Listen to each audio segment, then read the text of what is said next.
Picture this. You're running an empire with millions of people, and they all need clean water. No modern technology, just pure engineering genius. And somehow, the Romans made it work so well that some of their systems still outperform ours today. So, what was their secret? Trust me, you'll be shocked. The Romans supplied water to their vast empire using a massive network of aqueducts, carefully engineered structures that carried fresh water from distant sources straight into cities and towns. But here's the impressive part. They did all of this without pumps, motors, or modern plumbing. Instead, they used gravity, smart planning, and pure engineering skill to keep millions of people supplied with clean water every single day. Think of an aqueduct as a giant pipeline, but instead of plastic or metal, it was made from stone, brick, and concrete. These aqueducts stretched for miles, crossing mountains, valleys, and rivers to bring water where it was needed. And they weren't just open channels. Many ran underground through tunnels, while others stood on massive arches, soaring over landscapes to keep the water moving. Where did all this water come from? Not just any nearby river or pond. Roman engineers carefully chose clean sources, like mountain springs, far from pollution. They then built channels to direct this fresh water into the city's reservoirs, fountains, bathhouses, and even private homes for the wealthy. In Rome itself, 11 different aqueducts supplied the city, bringing in so much water that people could use it freely, almost without limits. For comparison, many modern cities still struggle to provide enough clean water, even with advanced technology. But the real genius of Roman water systems, it was gravity. Instead of using machines to push water, they designed aqueducts so the water would naturally flow downhill from higher elevations to lower ones. But that wasn't always easy. Sometimes the landscape got in the way. So, what did Roman engineers do?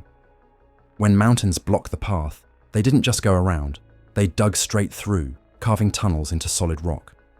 When they needed to cross deep valleys, they built towering stone bridges to keep the water moving at the right slope. Every section of an aqueduct had to be built at a precise angle, too steep, and the water would rush too fast, damaging the structure. Too flat, and the water would stop flowing. The Romans got it just right, balancing every detail to keep the water moving smoothly for miles. And here's what's even crazier. Many of these aqueducts still stand today, over 2,000 years later. Meanwhile, some modern water systems can't go a few decades without needing major repairs. So, what other ancient engineering tricks have we forgotten?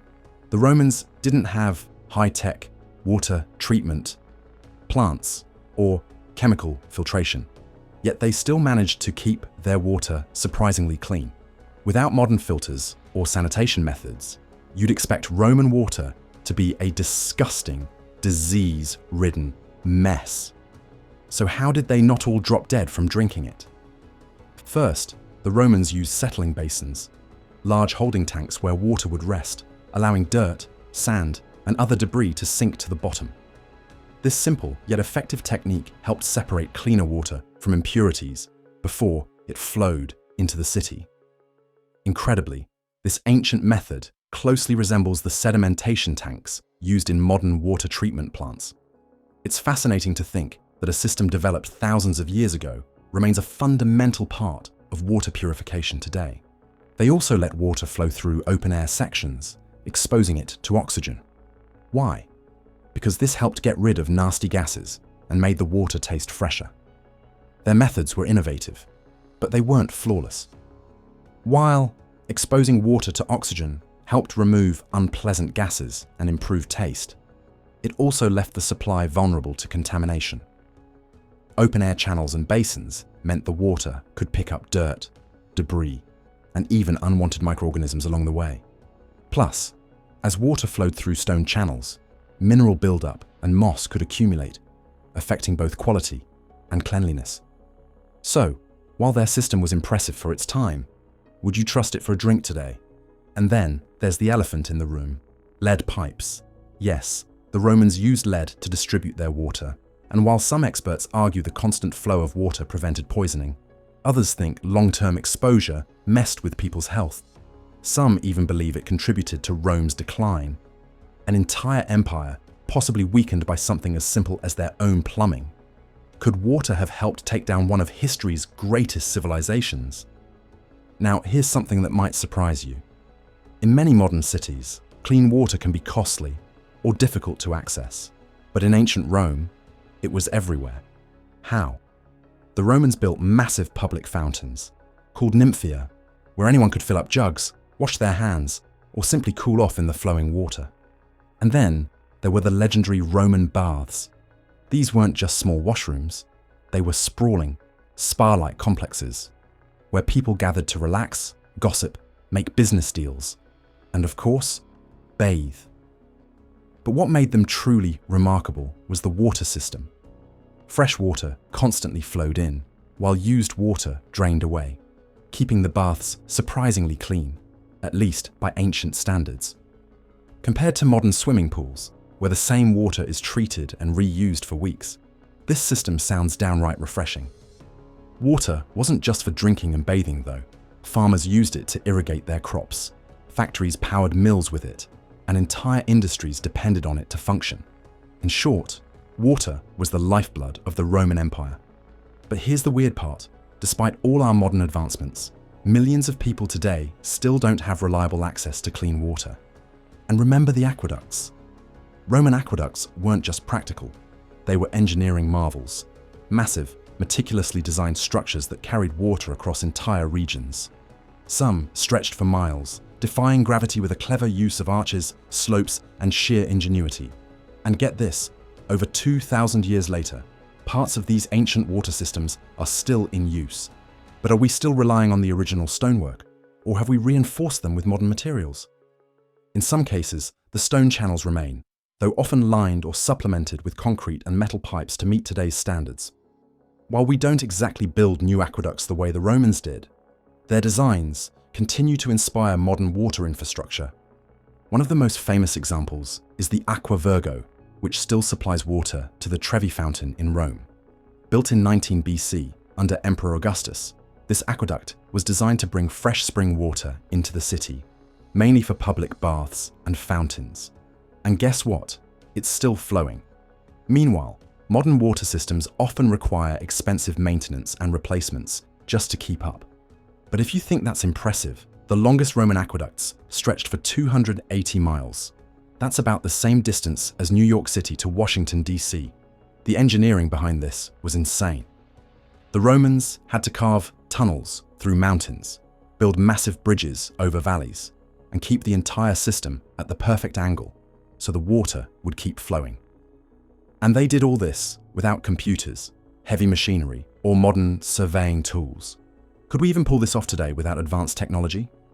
What's even crazier is that the Romans didn't just build these aqueducts and walk away. They maintained and upgraded them for centuries.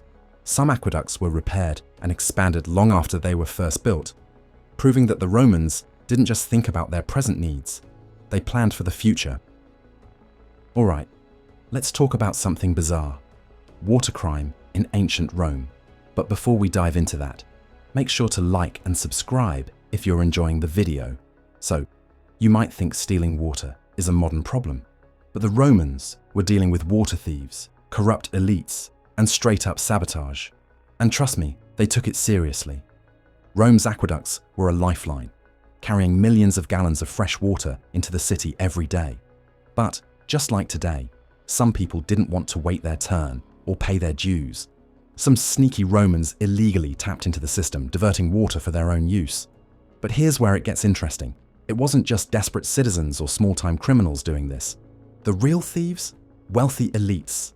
Some rich and powerful Romans bribed officials to secretly reroute aqueduct water straight into their private villas and lavish gardens. Rome wasn't about to let its water supply be hijacked. The Lex Quinctia, an ancient law, made it a serious crime to tamper with aqueducts. And we're not talking about a slap on the wrist. Messing with Rome's water could get you heavily fined, exiled, or worse. After all, this wasn't just about convenience. Messing with water meant endangering an entire city. To prevent theft and sabotage, Roman engineers built inspection towers at key points along aqueducts, where guards kept watch 24/7. That's right, Rome literally had a security force for its water supply. Imagine if today's cities had armed guards patrolling water pipes to stop people from stealing a sip. But even with laws and guards, corruption ran deep.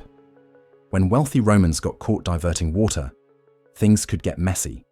Legal disputes erupted, bribes were exchanged, and public officials had to choose between enforcing the law or looking the other way. It makes you wonder, was Rome's water system fair, or was it rigged from the start?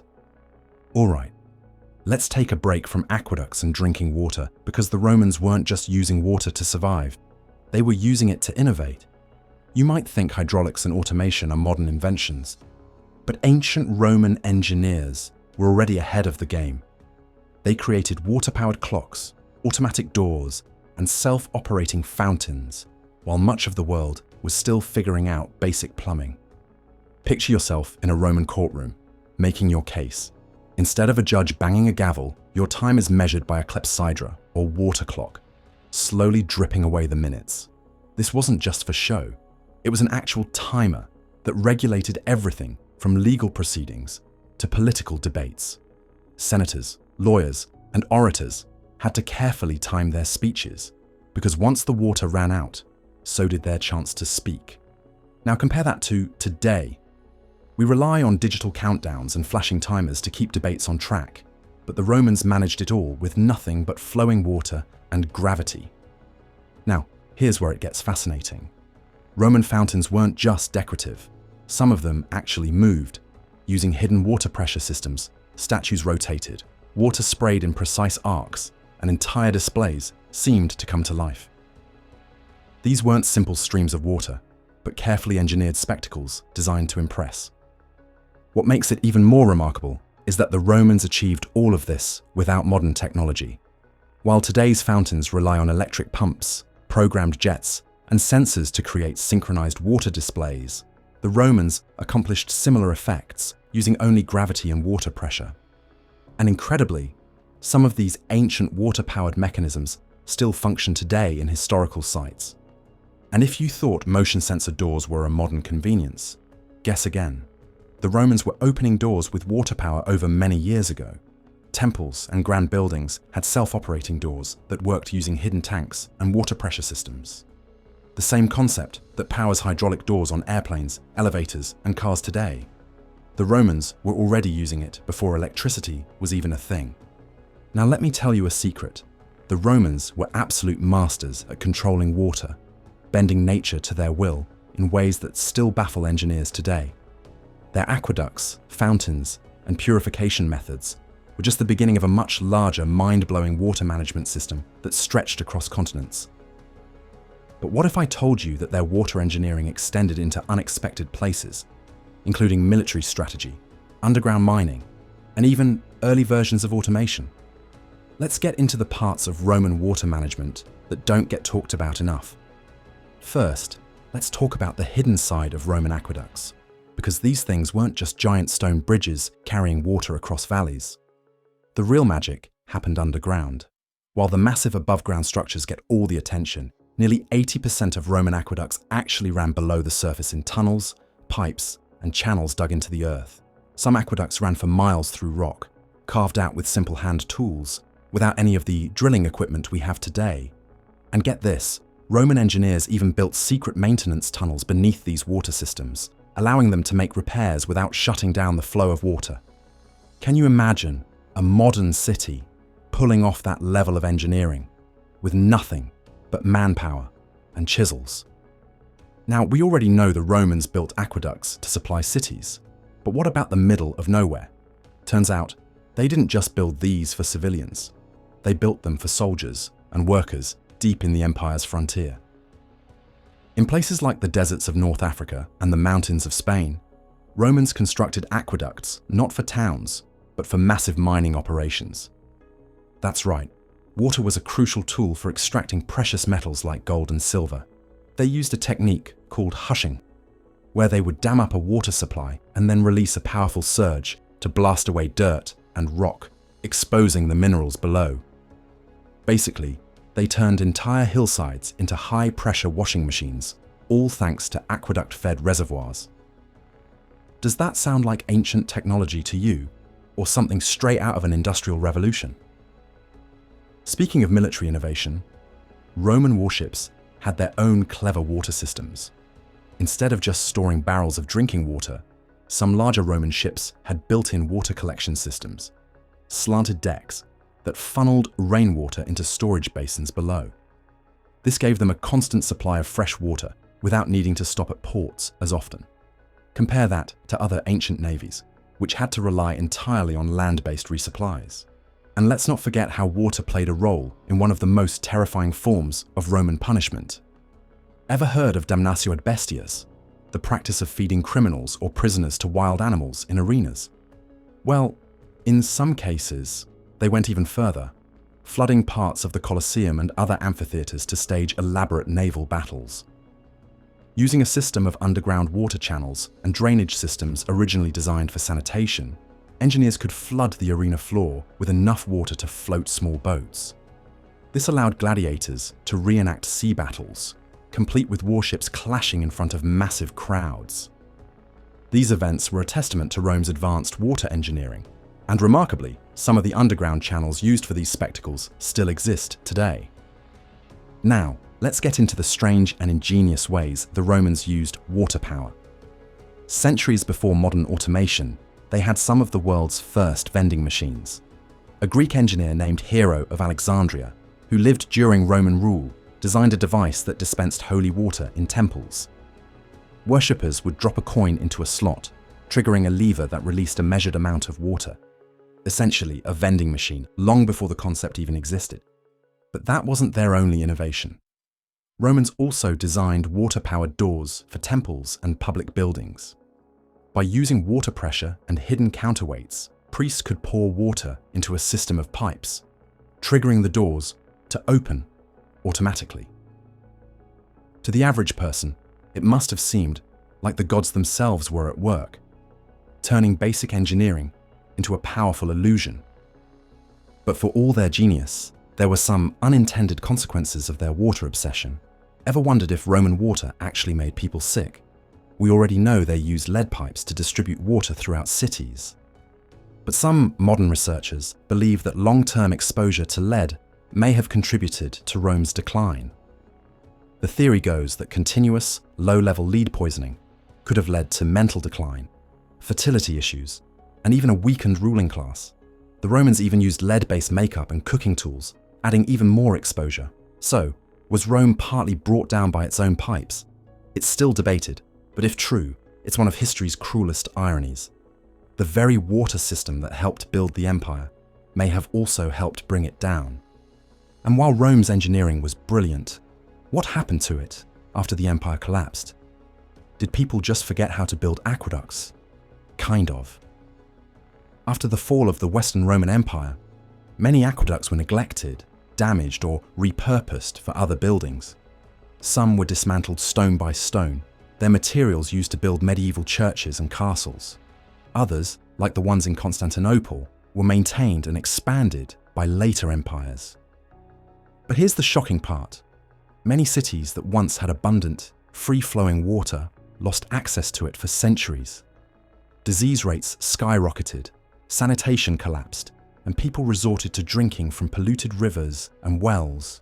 Going from unlimited clean water to drinking whatever you could find in the streets, that's how fast civilization can backslide when infrastructure crumbles.